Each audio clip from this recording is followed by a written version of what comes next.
Mosquito. That was a perfect opening. Yeah, it was.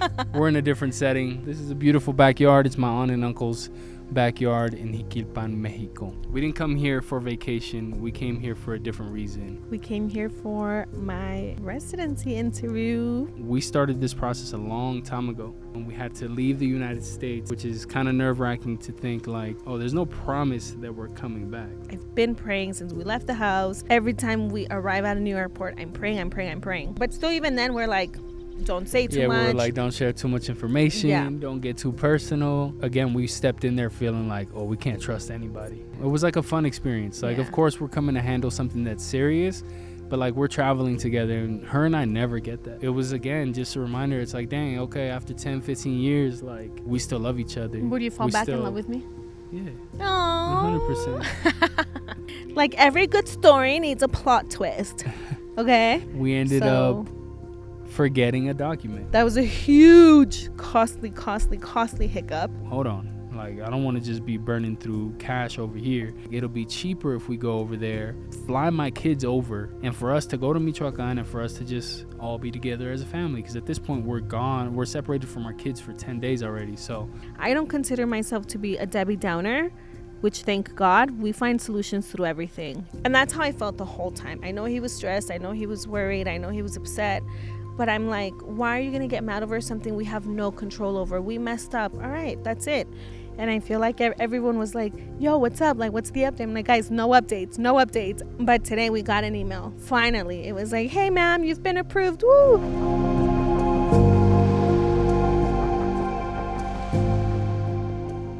What was that? Mosquito. all right. That was red. There you go. Yeah, I don't know what it was. Okay.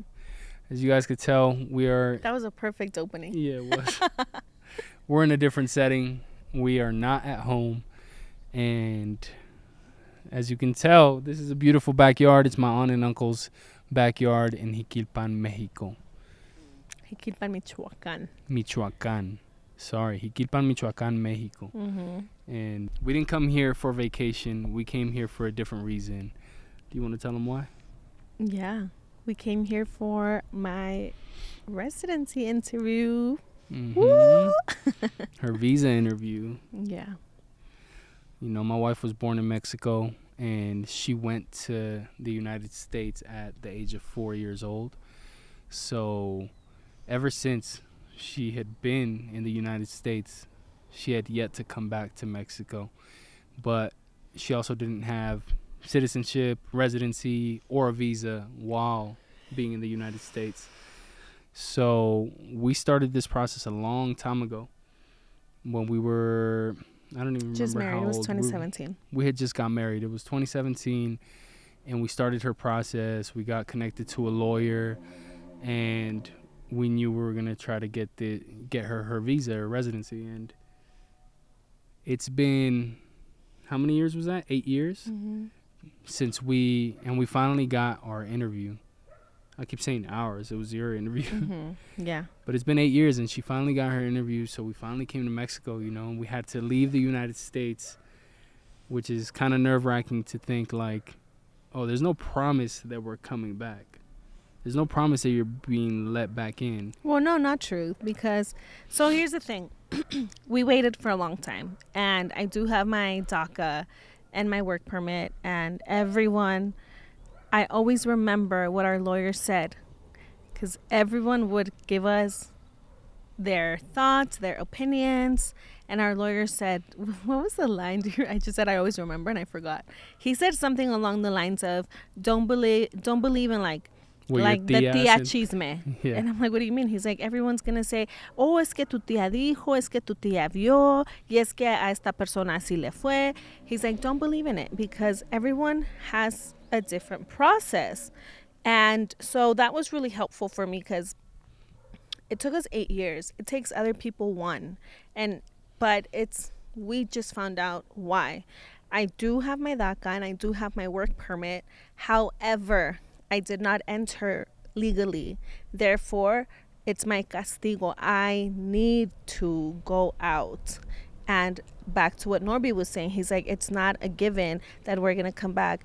yes and no. If you don't have a waiver, you should not go out without a waiver. I had my waiver. And the way that it happened for me, I had my work permit, I had my DACA, but I couldn't do advanced parole because I did not enter legally. And what happened is that I turned 18 July 2nd, and I didn't get my work permit or my DACA mailed until January like 27th or something. So they give you a 180 grace period, which is 6 months. Mine was like 200 days that passed. So had it been 181 days, I would have to still come out. So that's what happened. That's the penalty for her not getting her DACA within the 180 days. Yeah. The penalty, the punishment is you have to leave the country now to do your interview. You cannot do advanced parole, which means you're getting everything done from that side of the border. So the penalty is no, you have to go to the other side of the border and go get all your, your interview and get everything situated. And on top of that, another thing she mentioned was she said she doesn't suggest that anybody goes outside of the border without a waiver. What that waiver is basically, my understanding is that it's the United States forgiving you for having came into the country illegally. When you have that, that's going to definitely work in your favor, when it comes to the interview process. That's like 80% of your waiver. That's what we've heard. Yeah. That's like a big part of it. Right. So the way that it works is that, and guys, by no means are we lawyers or experts in this, okay? So please do not take my experience and say, well, this is what went with her. This is not legal advice. Do advice. not do that. This is not legal Google advice. everything, ChatGPT everything, because that's what we were doing. We were ChatGPTing everything, the process, the wait, every single thing. Okay, so remember I said I turned 18 July and then I didn't get my work permit until January. So I missed the grace period. So what they do is that if you were here unlawfully, which once you turn 18, they consider you choosing to be here unlawfully. So if it was less than a year, you get a 3-year penalty, right? That's when they say, oh, you got denied, you have to stay here. You get a 3-year penalty, but if you were here more than 1 year, in America, more than 1 year illegally, then you get the 10-year penalty. So for me, they saw it as I was here for less than a year, I would have gotten a 3-year penalty. But I got my waiver. So my lawyer did all that he had to do, and I got that waiver.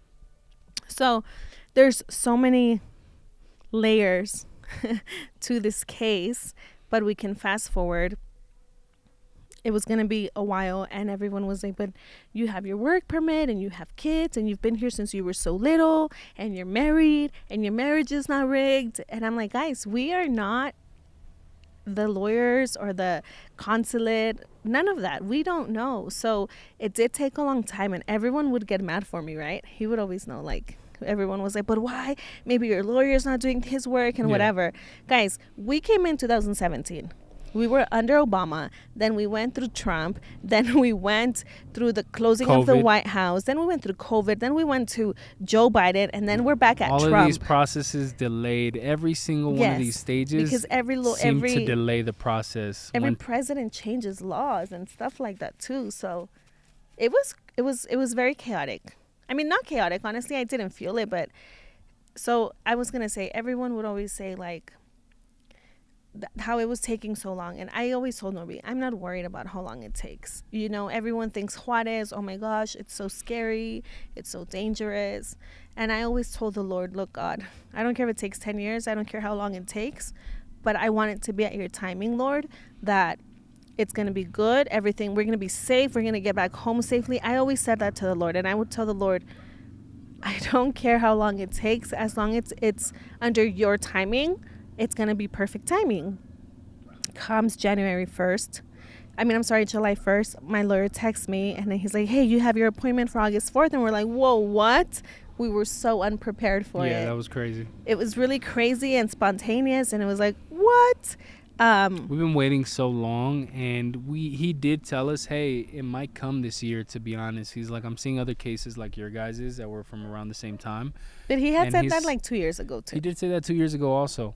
But so we were like, como que no nos ilusionamos. Yo no me ilusionaba. Yeah, which means like she didn't get she didn't get hyped up about it and think like, oh, it's really coming. But all of a sudden it came and it shocked us, and we just had to speed ramp everything. All of a sudden we know that we have to leave the country in a month, and that puts, we have to prepare financially. I'm about to be out from work for a while.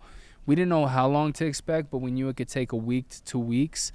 And that's kind of what we prepared for. We were debating on bringing the kids to Mexico with us for the process, but we were thinking we were going to be there a week and a half, 2 weeks. And we're like, you know what? I don't know. It's very expensive. It was like $4,000 more, I think, right? Oh, yeah, to bring the kids. Them. And then on top of that, I knew that it could be stressful at times. Oh, yeah. And I didn't know what the process was going to be like. So that's one thing we were talking about. We're like, we don't know what the process is going to be like. We might be waiting in line outside for hours outside of each appointment. And I was like, dealing with the kids while trying to be mentally prepared for those appointments that we have. I was like, that's just going to be a lot. So I thought, I was like, the best thing to do is just leave the kids behind. We'll be back. 2 weeks, they'll be okay. I remember Cookie was crying when, the night when I was like planning to travel. She was like crying, and she's like, can we just bring them, please? And I was looking at the travel, and like I took on the stress upon myself, and I was like, fine, I'm going to find a way, And I was looking at the travel, and I was like, damn, this is expensive, And when we've been dealing with some slow months in regards to work lately, and we have other expenses too, I was like, I don't know if this is going to make sense, man. Like, but the reason why I was crying was because the boys, they sleep with us. We are their comfort place. The boys have never been apart from us. Aside from a wedding we went to 3 years ago or 2 years ago. So they were already crying that they were going to miss us. And I would tell Norby, like, it doesn't matter. They can stay with my mom, with your mom or my brother, but they need the nurture that we give them every single day. My mom had already been telling us, I'm gonna get the 2 weeks off of work. It's fine. Don't worry. But, then Norby was like, well, we don't want her to miss her work. Those are her hours, la, la, la. So it was like the back and forth. And I know I can trust my mom. And I know my mom. And I know when my mom says, do that, it's because she knows that it's okay. Because she'll also be like, no, I can't, So I kept telling him that. But I understand he has a different feeling because it's my mom, not his mom. So él se sentía like, no, that's too much. And on my end, I was like, no, that's perfect. So it was a little bit of that. And then until my mom called me, and, she heard it in me, and I was crying, and she's like, don't worry about it. I already told you, leave the kids. The kids are going to be fine with me. I don't know why you're stressed about it. She's like, I'm going to take however long I need to in order for you to get this done. She's like, and you're not going to worry about it at all. She's like, those 2 weeks are going to be paid for me, and that's it. She's like, and if I need more, then I get more. And my mom gave me that, assurance that made me feel like, I know my kids are going to be good, And then on top of that, I must say that I'm really grateful for my friends, and I want to say like my community, and I don't throw that word around loosely, but like my friends that showed up and they helped me out. And it wasn't an everyday thing, but there was a few friends that came. They dropped off pizza for my kids. One of them picked them up. My brother took them to swim and everything. And so to me, that made me feel really, really loved. And I knew then, like, these are my friends. And again, how I said, the Lord is going to take care of what he needs to take care of. And even when we were leaving, we were surprised because going onto the airplane ride and everything, like when we went to Cleveland, I was crying. The kids were crying. We were all a mess. But this time around, knowing we were going to leave longer, I was at peace. The boys were at peace. It was fine, right? Mm-hmm. And I just think like it was in those little moments that I saw the hand of the Lord over my prayers. We had been praying for a month, and years already anyway for this time. So I'm like, you know what, God, all perfect timing, and you're going to take care of everything. Even financially, I was telling Norby, like, look, even if we don't have it right now, God is going to provide. The Lord is going to come through. You just need to ask him, right? And then what happened? Yeah, there was a lot of, doubt going on at that moment, and I was like, yo, like, I'm not prepared for this. Again, we've been having some slow months, so this was kind of one of the first times where I was like, all right, man, I'm going to just trust God, because I just felt from the beginning, I was like, I got to trust God anyways.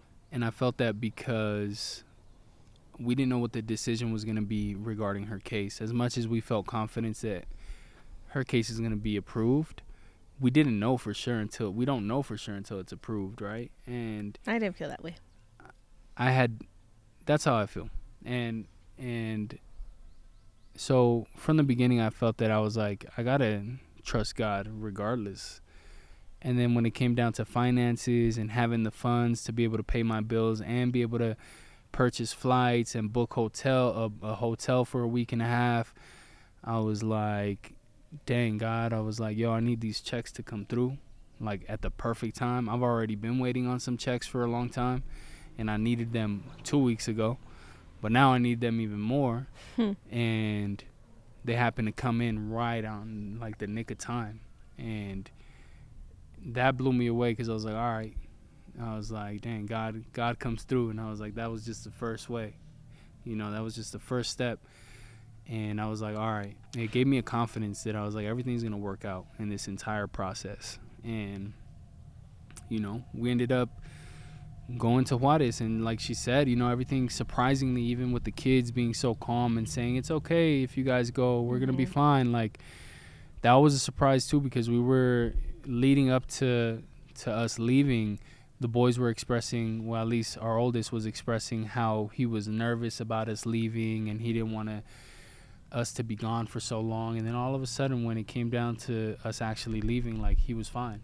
And that was another way that God showed up too, that I think he just provided peace in the boys and the way that they were responding to this whole situation. And then even her mom being able to get 2 weeks of paid off work. And because again, asking her mom for that favor, like the reason I was hesitant was because I was like, I feel the need to pay her for her time off. She's got bills. I was like, I got to pay her bills if she's going to be taking time off. And she happened to have 2 weeks of paid time off, which was amazing. And then we left, man. We went to Juarez. And that was fun. And that was... it wasn't like fun of like, woo, but I think that it was just, here's what I'll say. I feel like this whole trip for me was even like a kiss from God of like, hey, maybe you guys need some rest or some time to be together, because that's what it felt like. We were handling business out there, right? Like, so I had my appointment for August 4th, which was a Monday, but we had to leave a previous week because like 5 days prior, I needed to get my my fingerprints, which was on the Wednesday, and then on Thursday I had my clinical appointment. My, what do you call it? It's like a physical or medical exam. Yeah, my medical exam, yeah. And so we had to go a week prior to, and we did, but those were so fast, you guys. It was wild because people were like, go at 5 a.m., get there early. And I'm like, but my appointment is at 8. No, but you should get there because there's going to be a big line. I literally walked through for both of my appointments. But again, I believe it was our prayers because we had no hard times at all. Yeah. Like, I walked in and out of my fingerprint appointment and in and out of my physical appointment. Smooth. And everyone was so kind to us. And that's another thing where everyone's freaking out because they're like, Juarez is dangerous. It's so bad. Like, I mean, when we got there the first night, first off, we got there at night. Yeah. And we're arriving to the hotel. I don't know if it was like 10, 11 o'clock at night. And I remember feeling nervous, even when we got to the airport and choosing the taxi that we were going to take. I remember reading on ChatGPT, like, make sure it's a secured, verified taxi from the airport. And I even asked the guy, I was like, you're like a verified taxi, right? And they're like, yeah, of course. Like, well, he was from the airport. He was from the airport, and he was like, yeah, of course. And I was like, oh, okay, I just want to make sure. We get in the car. I jump on Google Maps. I'm like trying to make sure, okay, let me make sure this guy stays en route as we get to the hotel. And then he knows we're like also tracking it. Yeah, and I was just like, I was nervous, driving through Juarez at nighttime and arriving to the hotel. It's nighttime, but the taxi driver was like, everything is secure. The person at the lobby of the hotel was like, everything is secure around here. Like, you guys are good to walk around, go to restaurants nearby. And part of me is like wanting to take it as a grain of salt. Like, y'all just might be used to the craziness, to the violence. But we quickly realized it was like, oh, this area, at least, this zone right here is safe. Yeah. It's calm. It's relatively calm. And we realized that it wasn't really much to worry about. Mm-hmm. I mean, that first night, to be honest, we went to go eat because we were hungry. We went to go eat right across the street, literally 300 feet, Literally. 200 feet. So the hotel we stayed at was like Yeah. perfect. It's right next to exquisite everything. place, It's literally 'cause across the street from everything. across the street from the medical exam, literally next door neighbors with the consulate, Yeah. right across the street from this restaurant that I'm telling you we went to, and everything is so nearby. Yeah. And But it worked because, out you know, perfect. we were like, everyone's like, it's Juarez. Oh my gosh. It was so funny because it was funny. We thought it was going to be like what they make it out to be. And I'm sure there are in certain sections. But For because sure. we're in the consulate area, it is heavily secured. Like the people are passing by. When we arrived at the airport, where did we arrive, in Juarez? we arrived in Juarez. In Juarez. I was like, it was a little bit of a culture shock for me because the police were walking by with like their rifles. They're like, and I'm like, okay. And I'm always going to be praying. So I've been praying since we left the house. Every time we arrive at a new airport, I'm praying. That was a little bit of a culture shock where I was like, well, that's kind of scary. Why do you need to walk around with a rifle, you know? But I would always be like, okay, Holy Spirit, give me peace. And sure enough, you know, we were very wise with who we were allowing to ride us around. Norby was like, no, the airport has taxis, so we went through that. And the guy was really chill. I mean, at first you're like, do we talk, do we not? But he talked a lot, so it made us feel like, but still even then we're like, don't say too much. Yeah, we were like, don't share too much information. Yeah. Don't get too personal. Never. Don't get too comfortable. Yeah. Just because we didn't know. We stepped in there feeling like, oh, we can't trust anybody. The mosquitoes are eating me. Yeah. Y'all don't realize we're sacrificing ourselves out here. It's hot. There's mosquitoes. There's flies. Oh, jeez. But Okay. it's all good. We're going to thug it out for you guys. Yeah. Well, wrap it up. But, you know, all in all, it was cool. We ended up realizing that the zone we were in was safe. Yeah, And, very safe. you know, we spent how many days in Juarez? 10 days? Mm-hmm. And honestly, those 10 days were cool. The first few days, I was like, all right, let's watch some movies. Let's chill. Yeah, the first 3 And days. I was okay with, like, not really doing any work because my mindset was I'm going to get a lot of work done on this trip anyways. And also, we did have appointments the first couple days. And we ended up just chilling, watching some movies. I was surprised because, like, Cookie never watches movies. I always tell her, let's watch a movie. And she's like, no, it's a waste of time. I'd rather be doing something else. Because when you're at home, like when I'm at home, I have school to prep, I have dishes to do, I have clothes to wash. Like there's always something to do. There's always something And to you do. can watch movies because you're sitting editing. Yeah. And you get inspired through it. Yeah. But we're finally in a hotel room. And nothing there's to do. nothing. She has Not no even a window. responsibility. There was no window in the hotel room. She has nothing to do. And so next thing you know, she watches like 6 movies in the first few days. And Yeah. It was like a span of 4 days, but I think in like a week. yeah, Yeah. it was a good time But though. it was a good time. And Eventually you get bored. it was a reminder, though, that trip, I'll say it was a reminder that I was like, all right. I was like, we're still friends. Like, We still love each other. we still love each other. Like, most of the time we were joking. We were having a good time. I wouldn't say that I got bored. Since the time we left, like Yeah. the airplane, the hotel. Also because it was a new experience for me. Yeah, it was like a fun experience. Like, Yeah. of course, we're coming to handle something that's serious, but like we're traveling together, and her and I never get that. Yeah. So we were having a good time with traveling, and then even being in the hotel room, we were just having a good time Yeah. watching movies and joking and going out to eat. And it was, again, just a reminder. It's like, dang, okay, after 10, 15 years, like, we still love each other. Would you fall back in love with me? Yeah, Oh. 100%. 100%. It was a good time, man. Yeah. I loved that, and it was like, man, that's healthy. Like, Yeah. you know, any relationship, especially you've been together that long, like, yeah, go try to enjoy some time together. Go try to get, separate yourself from all your responsibilities. I think the main thing for us was like not having the boys. Yeah. Because we can be on a vacation. We've done Utah, we've done Arizona, but we still have the boys. And I'm not saying by any means that they ruin this, but they consume my time. I'm hungry. I need this. I need my butt wiped. Like, yeah, we're still taking care of all them. The little So things. it's constant. And we don't even get to sleep together because I want to sleep with dad. Great, go sleep with your dad. I want to sleep with mom, and doing Juarez was like, we got that again. It was so funny because we had 2 beds the first week. Mm-hmm. And it was so funny. I'm like, you don't love me. Like, he was working on the other bed and I was working on the other bed, and because they were so tiny, it was that, but it also felt like really nice. And I would tell Norby, I'm like, actually, I kind of like this, that we could be like, okay, have your space. I need my space.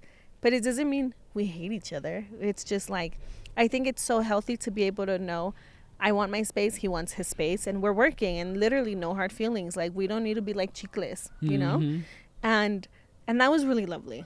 Yeah. I think all in all, we enjoyed the time. I enjoyed my time together with you, and I realized, I'm like, oh, same thing. Like, I always tell people, me with my kids is not the same as me without my kids. So if you want to experience me, invite me without my kids, because I'm gonna be a mom above everything first. For sure. And so we were just joking and having such a good time and being silly. And I was like, even at some point, I was like scaring myself.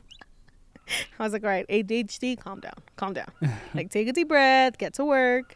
But it was fun. I don't know. I liked it. And it was fun. And it's not like we were doing fun things or entertainment. It was just like, we're literally going across the bridge and we're just enjoying each other. Things. We were just talking. We're laughing at each other. Yeah, it was good, man. Yeah. And, we stayed over there for, I think, a total of 10 days. Yeah. We ended up, the interview was like towards the end. So the interview was on Monday, on August 4th. Mm-hmm. So we had scheduled until August 8th because we were like, oh, by the 8th, we would know and we would get the passport by then. Because basically she's supposed to get all her paperwork within 3 days of being approved. Which and now Monday. The big thing was we ended up... Like, every good story needs a plot twist. Okay? We ended up forgetting a document. We didn't bring a document. We were under the impression... And we didn't forget it. Yeah, we were under the impression that we were going to be fine with that, without that document, without the hard copy, the original copy of that document, which was my birth certificate. And we had a copy of my birth certificate plus a passport, which we were told you should be all right with that. And we were running late, and I didn't have time to go get a new birth certificate. I thought I had one somewhere in the house, and then I couldn't find it. And it was like the last, the 11th hour, and it was just like, all right, well, they told us we'll be fine, so let's go. No, it was literally, honestly, we had time. His mom offered. But I was like, no, we're fine. Literally, we had read on it, ChatGPT, Google, everywhere said, even my lawyer was like, you're going to be fine with the passport. Now that I look into it, it makes sense because the passport doesn't say where you were born, who your parents are, none of that. And they needed that. Yeah. So that was a huge, costly hiccup. Yeah, it was, because we could have been out of there potentially by Friday like we were planning on, and we already had our return flights, and the hotel was booked up until that Friday, and now I had to add days. I had to add a few more days onto the hotel, and then we had to come to a decision because basically I overnighted that birth certificate, which was crazy. My mom went, she got it made.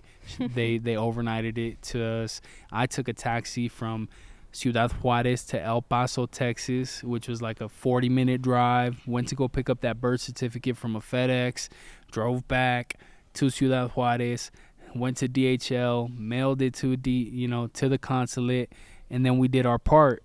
And we knew that we just had to wait at that point. At that point, it was like I started bringing up the idea of coming to Michoacan because I was like, one, it was gonna cost me like $2,000 a week to stay in Juarez, and I was like, this is too much, especially when I'm not working and I'm not making money back home.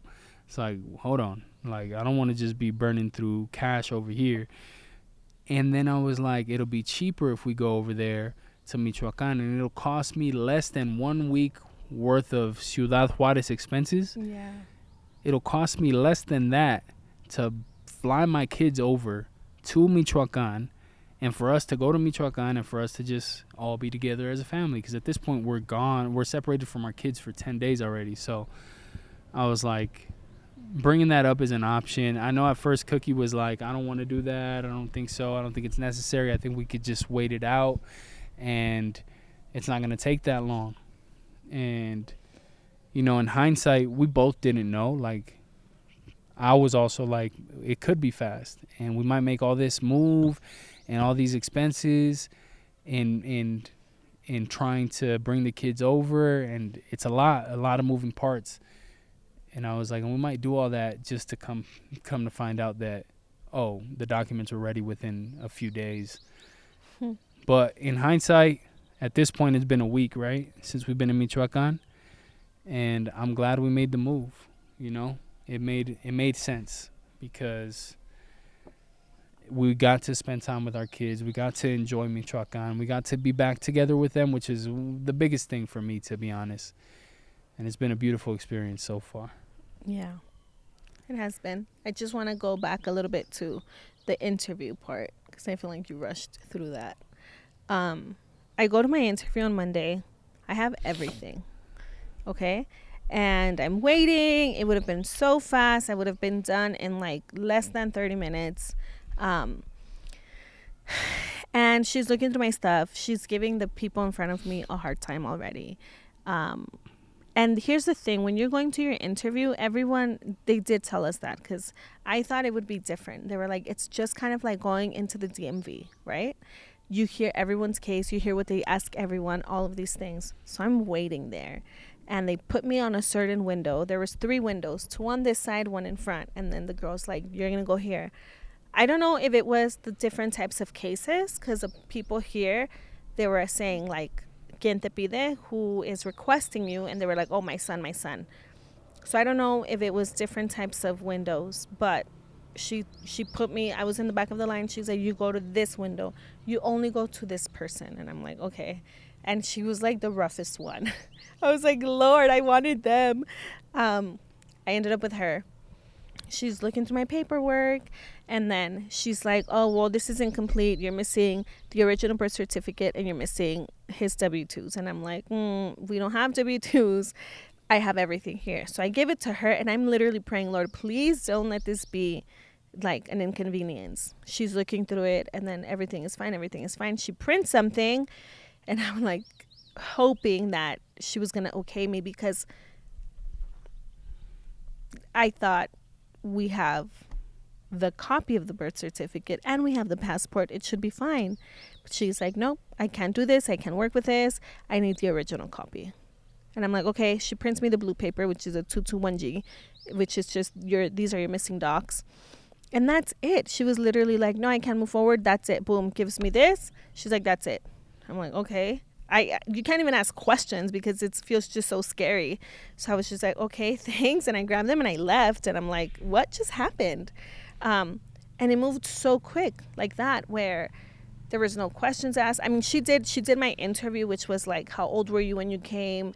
What year was it? ¿Quién te pide? Who's requesting of you? My husband. You have 3 kids. Yes.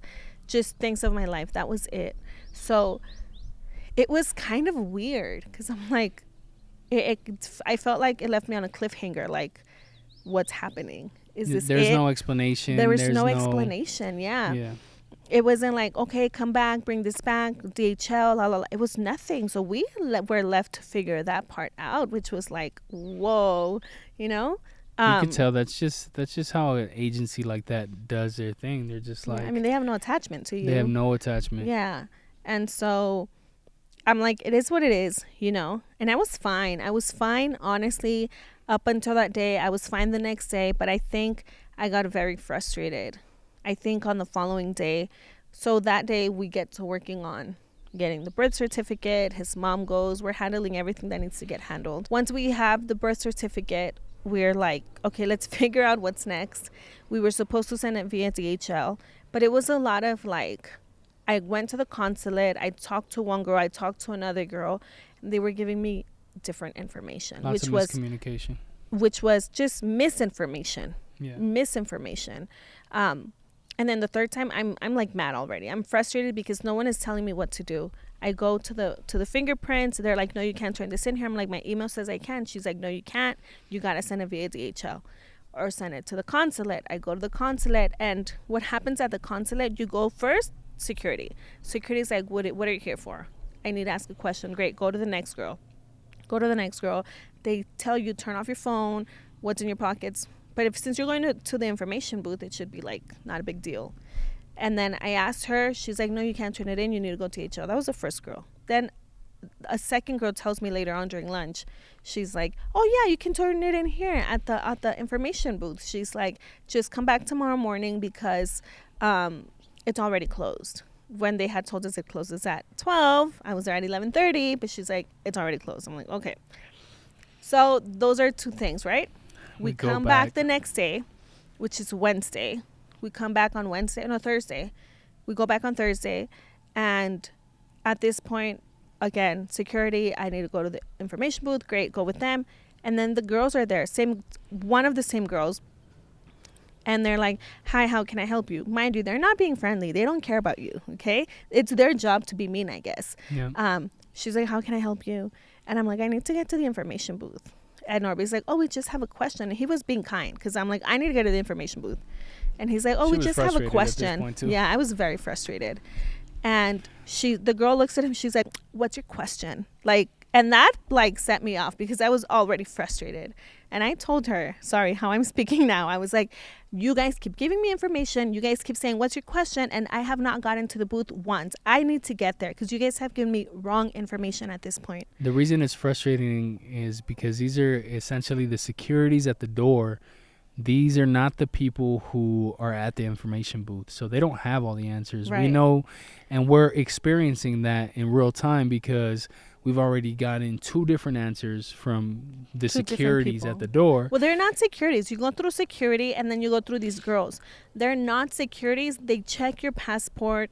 They're checking that your documents are in order and they can tell you what to do next. But they're not the people at the information booth, sure. Which is what I'm trying to get at. That they're not the people who are qualified to answer your questions. Right. They're just somebody at the door who's checking your documents. That keeps telling you what to do next. And we lost a day because they told us come back the following morning. Right. You can turn it at the information booth.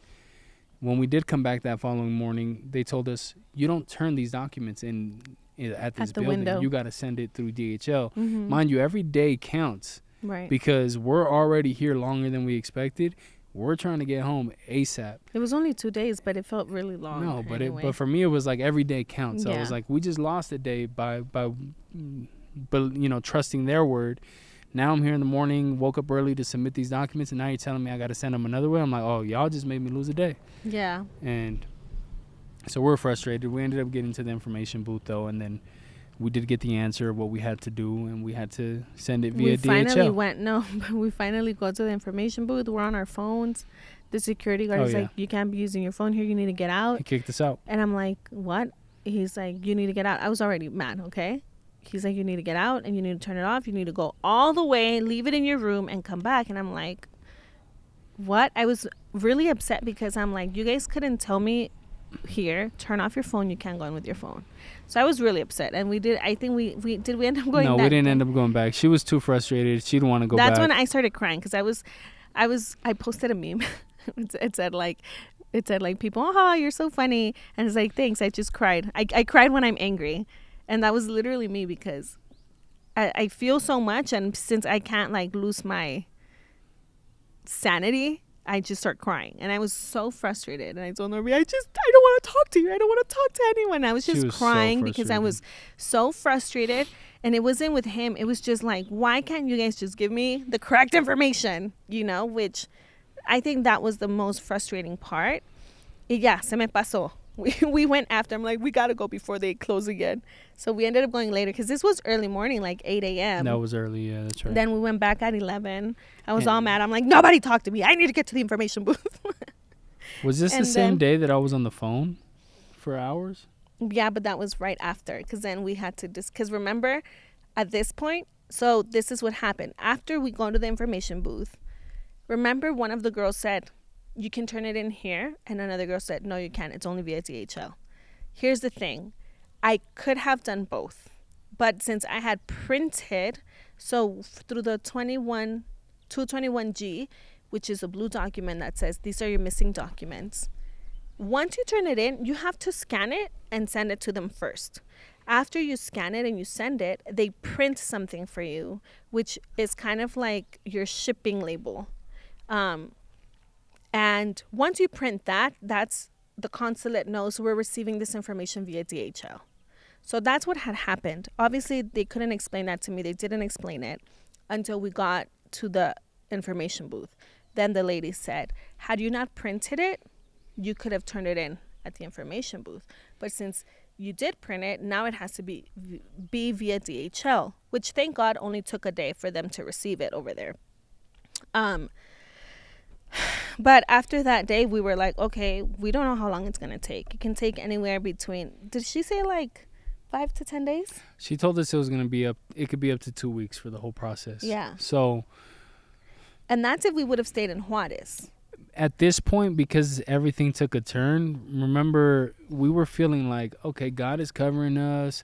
Everything is going smooth. I still felt like that. Of course, God is still covering us. But at that point, it was a shock that we were like, oh, we didn't get an approval, just like we were counting on.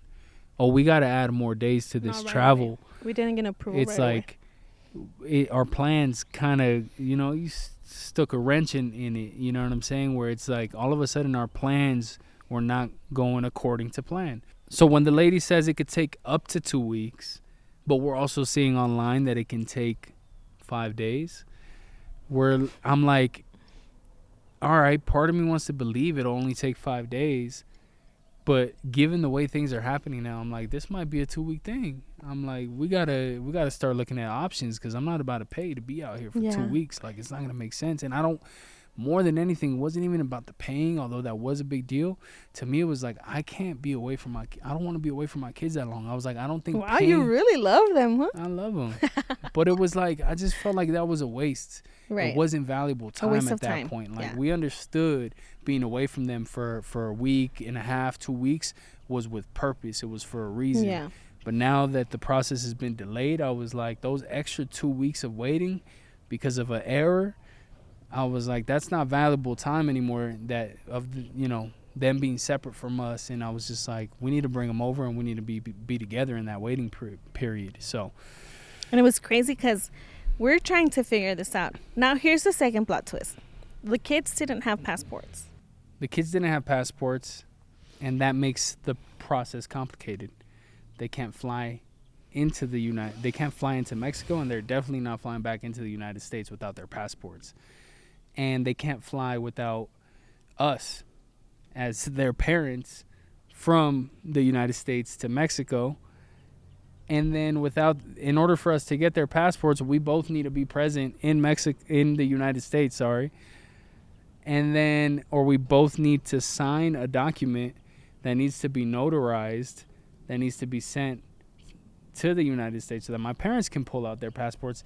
We went through every single avenue of trying to explore how we can get them passports and get them into Mexico. That's when you were on the phone for like 10 hours. I was on the phone for, I think, more like 6 hours. I don't know how long No it was. way. It was a long time. It was a long time. And I was talking to notaries. I went through so many avenues of like, oh, there's remote notaries, and called the passport agency and they tell me, oh, we don't recognize remote notaries. Went to a notary in Mexico. Passport agency says we recognize notaries in Mexico. But we it needs to get translated. It needs to go to El Paso first. They're like, yo, this is a English document. We got to send it to Texas right over the border. It's a 3-day process. We don't have that time. I'm going through countless options. I'm on the phone. I'm double checking with the passport agency. Does this work for you?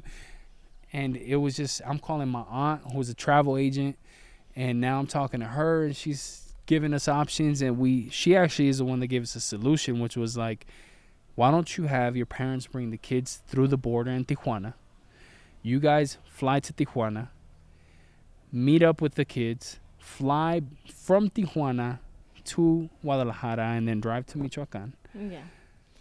And then when you go back, you do it the same way. All you need is birth certificates Because you don't need in order to passports travel for that way. You don't right. need Because you're not flying passports. internationally. You're just crossing at the border. Right. And so with birth certificates, it's sufficient as long as I think we're there with We're our both there, identification.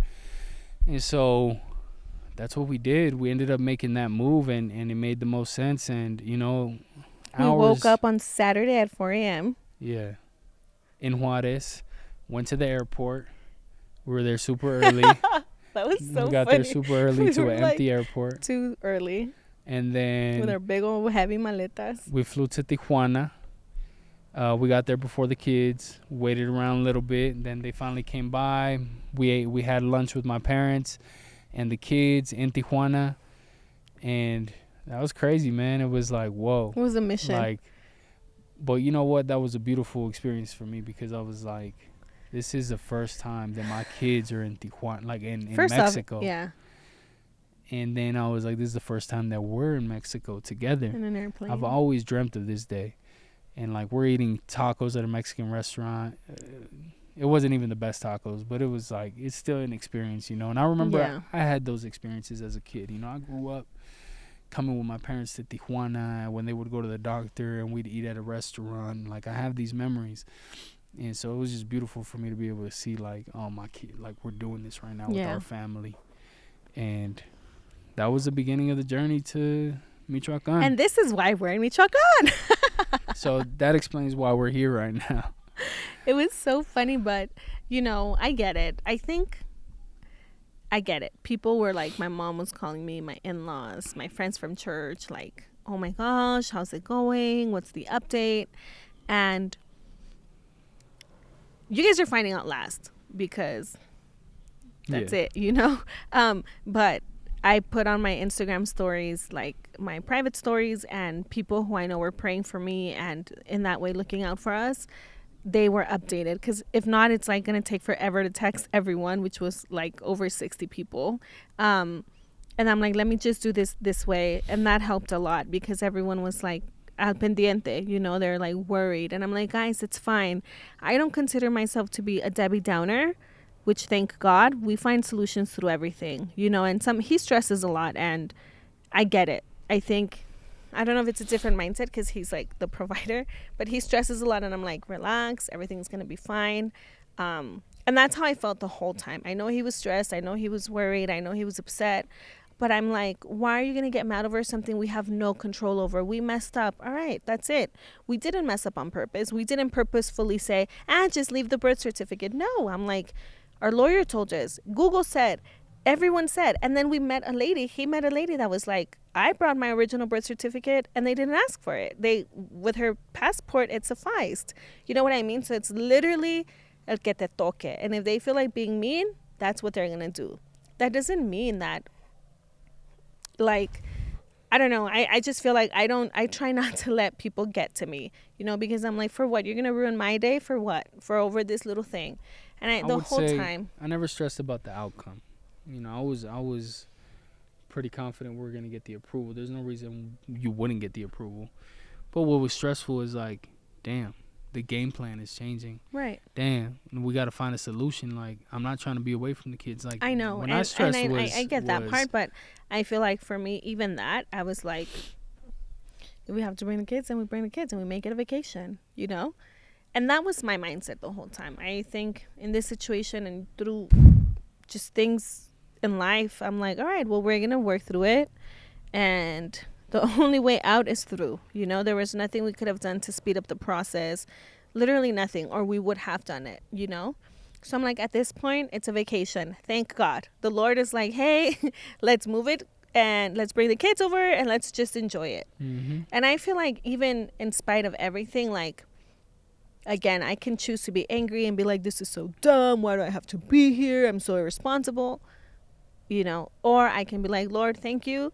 And I think again, one thing I've learned through life is that comparison or not being grateful is the thief of joy. If we're not thanking God through the seasons we're in, even this, especially the sucky ones, dude, that situation is going to consume you, and it's going to depress you, and it's going to make you angry, and it's going to give you anxiety, and then that's who you become. And I learned that through just lessons of life, you know, times and seasons of my life where I'm like, wait, hold on, I'm not going to let this like drag me and ruin me, my season, my days, my weeks.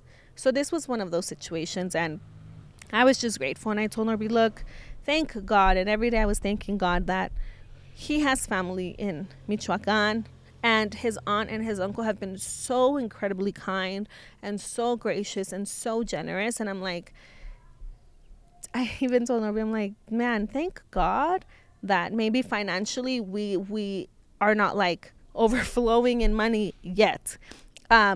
I'm like, but we don't have to worry about where are we going to stay? How much are we going to pay for the night? Oh my gosh, we don't have money for food. No, I'm like, we're here with your uncle and your aunt, and they're being so gracious. Everything is nearby. The kids are having a good time, and I'm grateful. Mm-hmm. I'm happy. Fast forward, finally today we got an email, right? Because every single morning I was check your email. There's an app called Case Tracker. We were checking it. Nothing. And I feel like everyone was like, yo, what's up? Like, what's the update? I'm like, guys, no updates. I would have to make an update to be like, hi, guys, there's no update. This is your new update. There's no updates. But today we got an email. Finally, it was like, hey, ma'am, you've been approved. Woo! And it's just going to be sent via DHL. Basically said, I didn't see that anything said the word approved. I just saw that it said your visa has been shipped. Yes. Which is essentially a approval, but it didn't say anything about approved. On the email it didn't, but then you searched on my Case Tracker, no? Yeah, I looked at the Case Tracker and it didn't say approved. It just said that your visa has been shipped. Mm-hmm, that was it. So, I mean, that's amazing news. That's the update.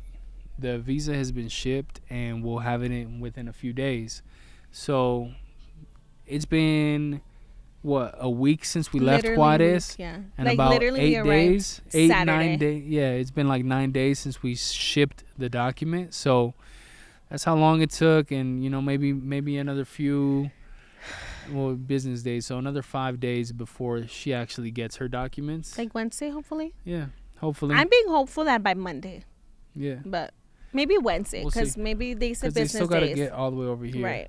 So we'll see, man. But, you know, it's been a journey and it's a blessing. And, you know, we never doubted that we would get the approval. And, again, we're still waiting on the official approval. And I feel like it's not complete until she has her documents in hand. You know what I'm saying? And then we cross that border and she gets her stamp and then, boom, it's done. But I'm not ready to leave. Yeah. So I don't want to leave. That's another thing, guys. Like, just, you know what's funny? Before we came to Michoacan, when I was telling her, let's go to Michoacan, her mom was like, what? It's dangerous. She looked it up. She's on ChatGPT. It's saying things like, she's on Google and it's saying things like the U.S. government. I was on Google and TikTok. It says the U.S. government advises that you don't go to Michoacan at all. It literally says it, yeah. And, like, don't go there for any reason. Yeah. And I looked at it and I was like, dang, I was like, I didn't even know. I was like, that's crazy. But I was like, but you have no idea what it's like where my family's at. I was like, we're straight. Like, trust me. No, like, and then this guy we're going to go pick up in the DHL. Where is it? Zamora?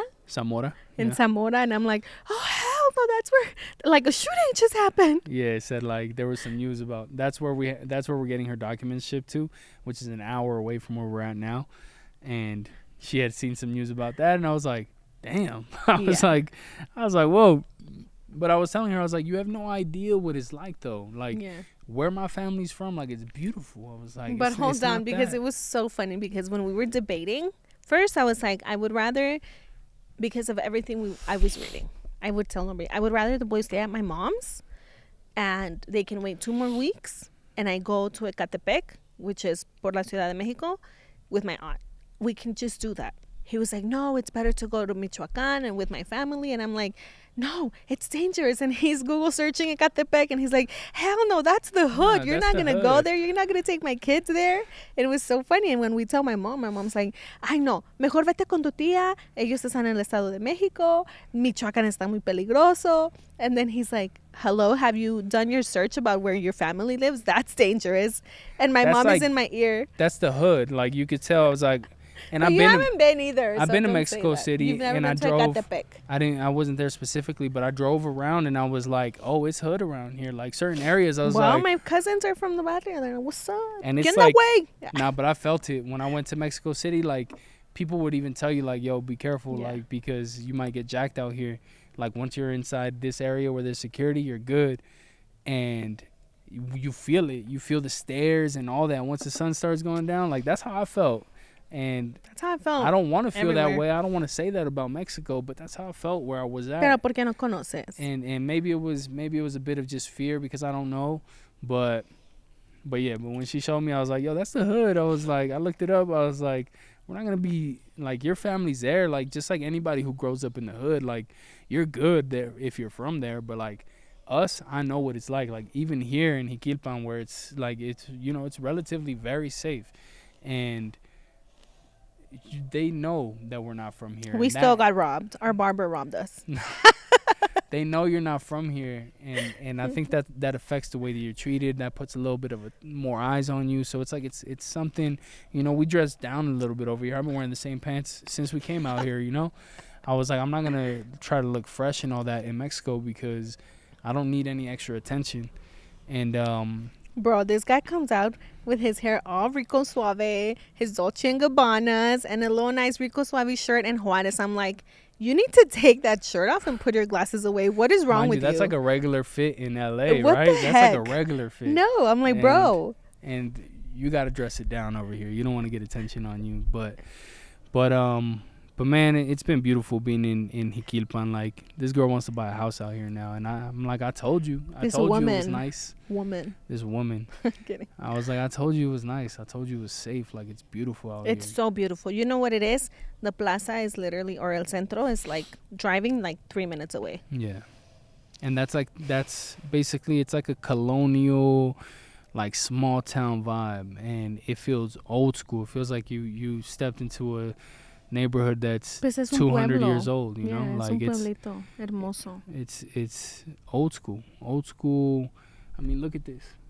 Like, it's just, they use different materials out here for Yeah. building. The techo es de lámina, so the rain is like so loud. Yeah, the roof is like laminate, and it's beautiful. It's I like how you beautiful. translate for me.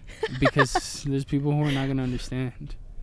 And then the roads are small. It's like They're crazy bumpy. they're bumpy because they're like made out of bricks, and it's beautiful, man. Just look at Like, all. The boys are enjoying that. They don't have to wear seatbelts. Okay. We're not wearing seatbelts. Our car while does not have a driving. seatbelt. Just FYI, I think. Yeah. One day we had a car that had no seatbelt, and then one day we had a car that had no buckle for the seatbelt. The kids are like, we Our can't buckle windshield up wipers were not working yesterday. when it was raining. But it's beautiful, man. It's an Yeah. escape, you know what I'm saying? And I think for me, I've experienced this plenty of times, and feeling it like now it's different, you know. I came as a kid, Sorry, I had a Okay. mosquito. I'm so sorry. you know. I came as a kid, and now coming as an adult, it's just a reminder that, I don't know, it's good to slow down sometimes. How do you feel in Mexico as an American citizen? Ah. How do you feel in Mexico? What do you love about Mexico? Man, there's so many things, to be honest, but I love seeing, it just feels like a connection to history. It feels like a connection to my family, you know, the generations before me. Yeah. Feels like a connection to that. It feels like I'm watching it in real time, and it just feels like, you know, it feels like home in a sense. Like, everybody's Mexican, everybody's Yeah. speaking Spanish, and even though when we come over here, we don't even sound like we speak Spanish fluently. I do. It's I blend in. it's like it still feels like home. Yeah. And there's so many things, and on top of that, it's relaxed. Doesn't it It's feel like slower. the missing puzzle piece? Missing puzzle piece. She don't fit in America though. You hear the way she talks English. Missing puzzle piece. Okay, chicharrón. Okay, Oh my te llamo gosh. para atrás. Okay, Debris. She makes fun of me for how I say words in Spanish, and trust me, I got a long list of words she says in English that are What did hilarious. I say? Instead of debris, she says debris. And Bruh, you say chicharrón. chicharrón. Yesterday he's on a phone call with the airplane, and he's like, "How do you say that?" I was on a phone call with an airplane, guys.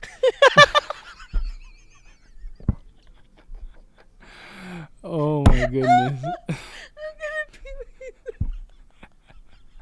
Yesterday? Oh, hold on, because. Oh my goodness. Woo. Anyway, what were we saying? I forgot. It's beautiful out here, man. It's beautiful. We want to move out here. She Oh, wants to buy a because I house out- said, "How does it feel as an American citizen?" Mhm. And then- Citizen. Oh, like the missing puzzle piece. Yeah. Whatever that missing puzzle piece. Whatever. Is that how you feel? You feel like it's a missing puzzle piece? I do? Oh my gosh, absolutely.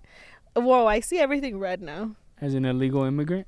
I'm not an illegal. I'm just an alien Illegal now. alien? How does it feel being in Mexico?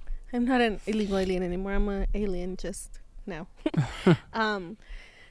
Yeah, that was crazy because I was telling Norby. Oh, sorry, it's because everything looks red now when I blink. I was like, whoa, this is crazy for me. It just feels like, yeah, like the missing puzzle piece of my life. And I kept telling him even when we got to Juarez, dude, even the first time because we went from LA to Guadalajara. Yes. So immediately I can see it in people. The people on the airplane, they're all speaking Spanish. The kids, the way that they're joking, que son bien bruscos. I was like, dude, that was like my childhood. Like, yo soy muy llevada. My family, somos la Ciudad de Mexico. We joke a lot. His family's more proper and I love them. But my family is like, te va a echar carrilla. We're going to make fun of you. And we just crack jokes and crack jokes and crack jokes. By the way, I'm that way too. My family's proper, but I'm the one that's not. Yeah, no, you're kind of more.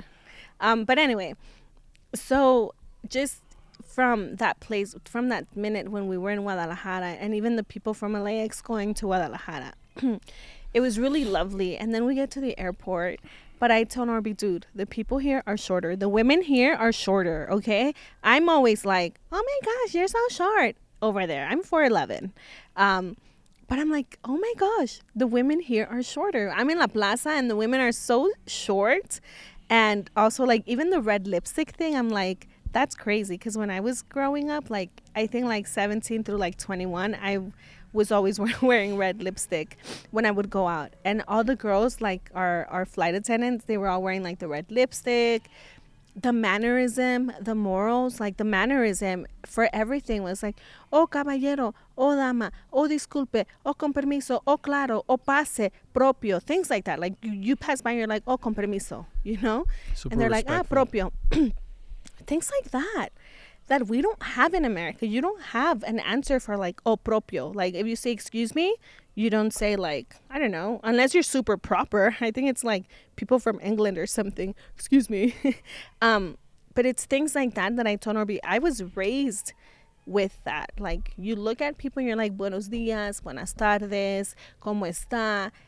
We don't have that over there. And over here I was telling Norby, dude, it's like, it feels like home, like the way I was raised. It just felt like home. Even when I was at the over there at the consulate, I was like, babe, I'm home. Everyone here has 2 names and 2 last names. That's another thing that I get made fun of for over there, because my name is Mabel Montserrat Marquez Martinez. de Garcia. She got You the know? most Mexican. I have, and I love my name. I love my name now. Before it was embarrassing when I was little because everyone would make fun of me. They would be like, "Oh, 4 M's, Eminem," you know. Yeah. And I really love my last name, but I was laughing because I told him, dude, there is a like a plaque up in the in El Físico, and the girl's name was like, I don't know, let's say like Camila Diaz Diaz. Like your mom's last name was Diaz, and then your dad's last name was Diaz, which was so funny to me. And our kids have Mexican names. They are Garcia Marquez, and they have a first name and a last name. They have a first name, middle name, 2 last names. Yeah. Because for me, I'm like, babe, they have to have Garcia, but they have to have Marquez too.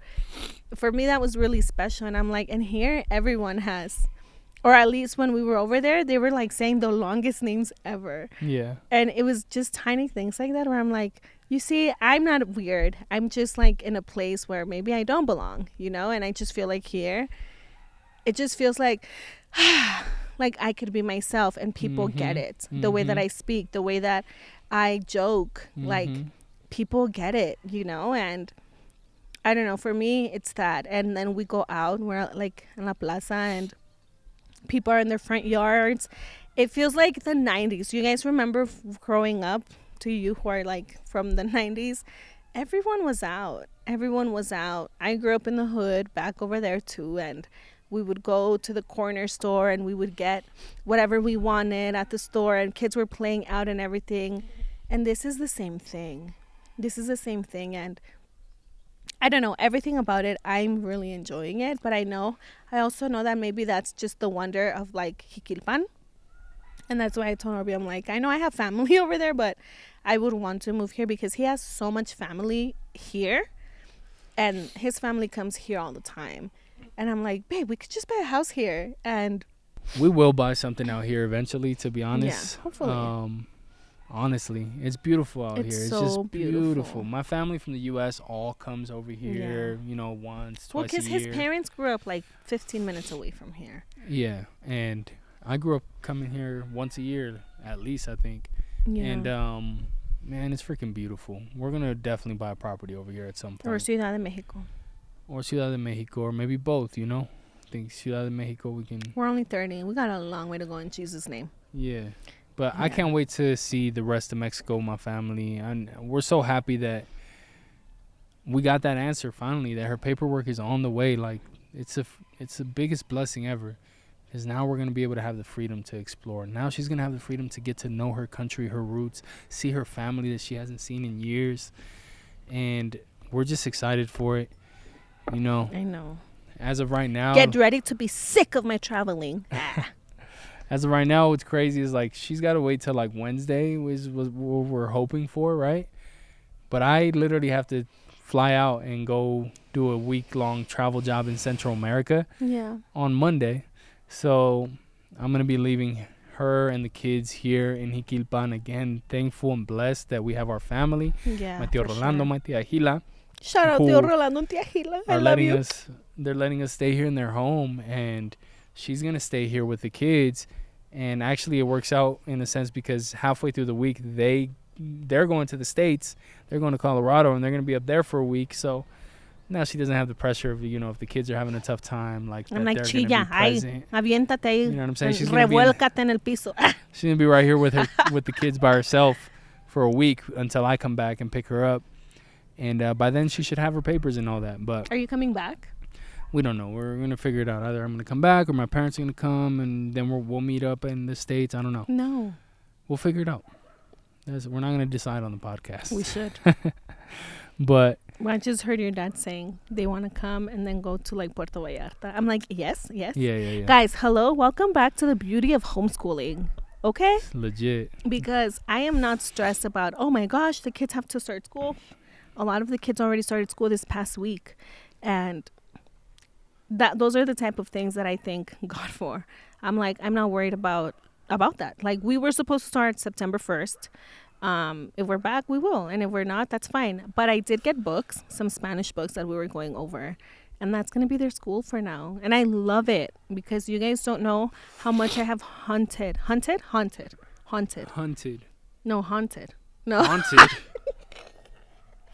telling you guys, man. I don't be letting give loose. me the book. I don't be letting loose on her, man. But she wants to laugh at me. I'm like, all right. Oh my gosh. All Okay. right.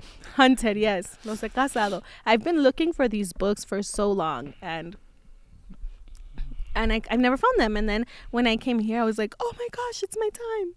So I'm super stoked for that. Also, we've been doing it a little bit, and yeah, I'm so excited. It's a blessing, man. We'll see you in January. This has been long-winded, and you guys got the full story, even some technical parts of like how the interview and all that stuff works, the immigration process. But it's a blessing, man. I'm glad we're here. We're just waiting on these documents. We're gonna try to film maybe another couple podcasts while we're out here. But yeah, man, it's a blessing, and we appreciate you guys joining us on this journey, watching, listening, and sharing everything that we've been publicizing as of late. We see the support, and we're thankful for it. We can see more support if you guys got it in Like, you. share, and subscribe. We need it. But I don't know, you got any final words, anything else you want to share? No. When Jesus gives you lemons, you make lemonade. You make lemonade, man. But yeah, That's it. we got a vlog coming out. We filmed the whole process. So if you listen to this, we're Go going watch to be the releasing a vlog. vlog. Go watch the vlog, and that that's the actual footage of everything that we just spoke about happening. Yeah. So we appreciate you guys tuning in. Please like, please comment, please subscribe, and please share this with somebody. Yeah. All right. We love you guys, and we thank you guys for the support. Love you. Bye.